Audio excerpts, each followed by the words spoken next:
Hi అండి, అందరికీ నమస్కారం. నా పేరు Santoshi. Welcome to our channel. ఈరోజు ఈ వీడియోలో కారపప్పలు ఎలా చేసుకోవాలో చూస్తాను. చాలా కరకరలాడుతూ చాలా క్రిస్పీగా ఉంటాయి.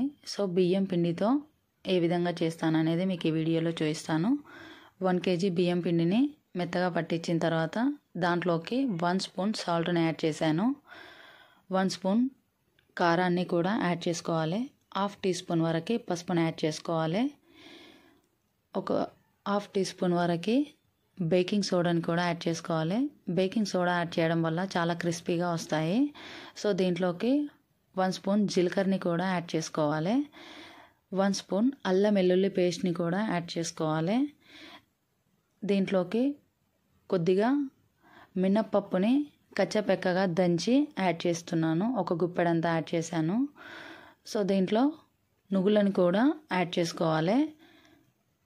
కొద్దిగా ఎక్కువ నువ్వులు యాడ్ చేయడం వల్ల తినేటప్పుడు చాలా టేస్టీగా అనిపిస్తాయి.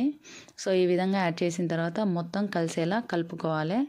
దీంట్లోకి ఒక 2 టేబుల్ స్పూన్ ఆయిల్ని హీట్ చేసి యాడ్ చేసుకోవాలి. ఈ విధంగా వేయడం వల్ల పిండి అనేది కరెక్ట్గా పొంగినట్టుగా వస్తుంది. మనకి చాలా క్రిస్పీగా కూడా వస్తాయి కారపప్పలు. మొత్తం ఈ విధంగా కలిపిన తర్వాత దీంట్లోకి కొద్దిగా వాటర్ని యాడ్ చేసుకుంటూ పిండి ముద్దలా వచ్చేలా కలుపుకోవాలి.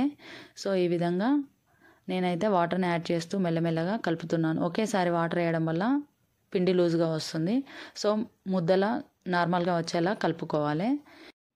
ఈ విధంగా మొత్తం కలిసేలా పిండిని కరెక్ట్గా కలిపేసుకోవాలి.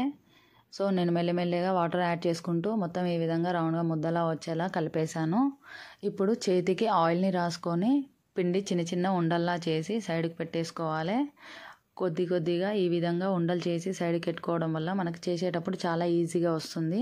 సో ఈ విధంగా కొద్దిగా చేసిన తర్వాత నేను ఒక చిన్న కవర్ని తీసుకొని 4 మూలలుగా కట్ చేసుకొని దానికి ఆయిల్ రాశాను. ఈ విధంగా పూరి ఒత్తి దాంట్లో ఆయిల్లో వేయడం వల్ల చాలా ఈజీగా వస్తుంది.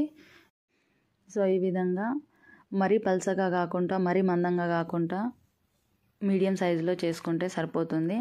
సో నేను పూరి దాన్ని ఉపయోగించి ఈ విధంగా ఒత్తాను. సో ఇదైతే కరెక్ట్గా వచ్చింది. దీంట్లో తీసుకొని మెల్లమెల్లగా ఆయిల్లో ఫ్రై చేసుకోవాలి. సో ఆయిల్ కరెక్ట్గా హీట్ అయిన తర్వాత ఆయిల్లో 1 by 1 పూరి ప్రెషర్తో ఒత్తుకుంటూ దీంట్లో వేసుకోవాలి. సో ఇది మీడియం ఫ్లేమ్లోనే ఫ్రై చేసుకోవాల్సి ఉంటుంది. సో కరెక్ట్గా ఫ్రై చేసుకుంటే చాలా క్రిస్పీగా వస్తాయి. మెల్లమెల్లగా మలుపుతూ నేను 2 వైపులా బ్రౌన్ కలర్ వచ్చే వరకు ఫ్రై చేస్తున్నాను. మొత్తం ఇదే విధంగా ఫ్రై చేస్తున్నాను. స్కూల్కి కానీ పిల్లలకి ఇంట్లో ఈవినింగ్ స్నాక్స్ లాగా కానీ చాలా ఈజీగా తీసుకోవచ్చు. తినడానికి చాలా టేస్టీగా ఉంటాయి. సో ఈ విధంగా కారపప్పలు అనేది కంప్లీట్ అయిపోయింది. మా వీడియోస్ చూస్తున్న ప్రతి ఒక్కరూ లైక్ చేయండి, షేర్ చేయండి, బెల్ ఐకాన్ మీద క్లిక్ చేయండి. Thank you.